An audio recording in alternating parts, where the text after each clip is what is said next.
Hi అండి, welcome back to Sakhi talks and thoughts. So ఇంతకుముందు వీడియోలో ఒక శారీని తీసుకొని నేను హల్దీ లెహంగాని ఎలా డిజైన్ చేశానో చూపించాను. అదే శారీతో నేను మామ్కి ఎలా డిజైన్ చేశానో ఈ వీడియోలో మీకు చూపించబోతున్నాను. సో ఇది అండి, ఆ శారీలో 1 మీటర్ క్లాత్ని తీసుకొని నేను ఈ బ్లౌజ్ని డిజైన్ చేశాను. లెహంగాకి ఎలాగైతే చిన్న చిన్న కుచ్చులు పెట్టించానో అలాగే హ్యాండ్స్కి పెట్టించానండి. ఇది బ్లౌజ్లో హైలైట్ పార్ట్. సో స్లీవ్స్ ఈ డిజైన్లో పెట్టించడం వల్ల బ్లౌజ్కి మంచి లుక్ వచ్చిందండి.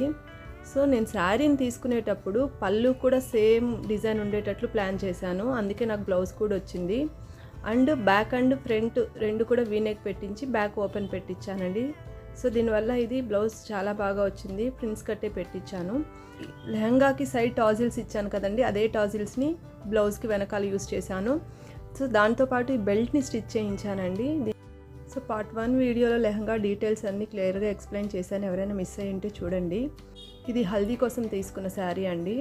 సో బ్లౌజ్లో పింక్ కలర్, గ్రీన్ కలర్ ఇలా ఉండడం వల్ల శారీ ప్లెయిన్గా ఉండేటట్లు ప్లాన్ చేసుకున్నాను. సో ఈ బార్డర్ కూడా కొంచెం గోల్డిష్ బార్డర్ వచ్చింది, మిగతా అంతా కూడా ఇలా ఎల్లో కలరే వచ్చిందండి. శారీకి ఇప్పుడు నేను చూపించిన బ్లౌజ్ని పేరప్ చేసి చూపిస్తున్నాను, చూడండి ఎంత మంచి లుక్ ఉందో. అండ్ నేను ఈ శారీని తీసుకునేటప్పుడు కూడా పల్చగా లేకుండా కొంచెం మందంగా ఉండేలాగా తీసుకున్నానండి, ఎందుకంటే వాటర్ అవి పోసుకొని కొంచెం ఎంజాయ్ చేస్తాం కదా, అన్కంఫర్ట్గా ఉండకుండా ఉండేలాగా చూసుకున్నాను. సో దీనికి బెల్ట్ని పేరప్ చేసి చూపిస్తున్నాను చూడండి. మన ఛానల్ని ఫస్ట్ టైం చూస్తున్నట్లయితే ప్లీజ్ సబ్స్క్రైబ్ చేయండి అండ్ ప్రీవియస్ వీడియోస్ని కూడా ఒకసారి చూడండి.